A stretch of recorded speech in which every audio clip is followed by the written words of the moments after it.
Comet 3I Atlas was discovered on July 1st. According to NASA, it is just the third known object to be discovered within our own solar system that originated from outside our solar system. And it has drifted for millions, possibly even billions of years before it arrived here. Joining us to talk more about this, NewsNation special correspondent and investigative journalist Ross Coulthart. Ross, it is always so good to see you. And first, let's just start with this assertion by Professor Loeb. Why does he believe this could be an alien craft, and what is your take here?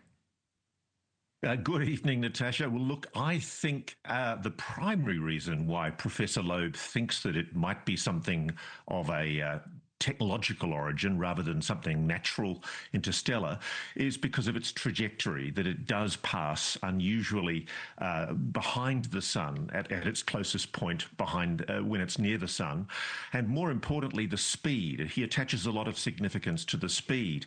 But I do notice, Natasha, in his blog, Professor Loeb has actually said, and I quote, by far the most likely outcome will be that this is a completely natural interstellar object, probably a comet. And boy, is Professor Loeb copping it at the moment from traditional astronomy. He's really drawing a lot of fire for his suggestion that this might be something technological, something alien, because frankly, there isn't really a lot of evidence to support that claim. You know, he is suggesting using the sun-setting NASA spacecraft Juno to intercept this object, to use that opportunity. Can you help explain that move and if there is value to that? Okay, well, Juno is obviously a spacecraft sent out by NASA that's currently orbiting Jupiter. There is potentially sufficient fuel on board to attempt this rendezvous, but it's a huge expense and it's a huge diversion of a spacecraft from its originally assigned task, which is to investigate Jupiter. I think personally there's a lot of merit in the broad idea of what Professor Loeb is suggesting, which is that we do need to resource the investigation of so-called techno-signatures more rigidly, that we do need to start looking more aggressively than just using SETI, which is only looking for, that's the search for extraterrestrial intelligence. It's only looking for radio signals, radio waves. And frankly, any alien civilization probably wouldn't be using electromagnetic energy in that way.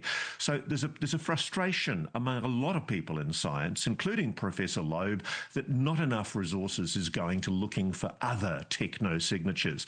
I just don't think, from talking to many astronomers, it's a good idea to go diverting existing spacecraft from, for example, Juno in orbit around Jupiter, or suggesting that these are necessarily alien probes with hostile intent.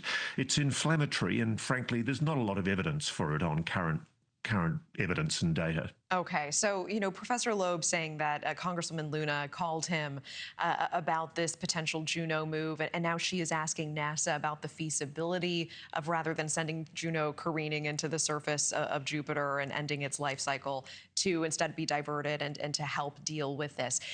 Do you think that NASA is likely to do this, or what is the likely response here from everything I'm seeing you shaking your head already? NASA is chronically under-resourced right now. It's taking a huge squeeze under the current administration. I think the chances of any deviation from existing schedules are extremely unlikely, and most scientists would say that it's highly implausible, including Professor Loeb himself. He's acknowledged his speculation at the moment is unlikely. And let me ask very quickly, Ross, do we have the technology and the ability to intercept and deal with, in the future, anything alien in nature, especially if it is hostile, as Avi Loeb is raising his hand and saying this might be? Officially, no. Unofficially, I suspect the US has a lot more than it's letting on about. I do think that the United States is well aware of NHI. The evidence is indeed becoming overwhelming. And frankly, I suspect that they have technology and equipment that they're keeping in the black, which they're not disclosing to the public. And that's the big issue right now. I think the better emphasis is on looking for the evidence that we have on our doorstep than suggesting quite extravagant missions that would cost an enormous amount of money and resources and time, which are further out into the universe or the galaxy. Thank you for watching. Subscribe below and download our NewsNation app right now on your phone, and you will get fact-based, unbiased news for all Americans.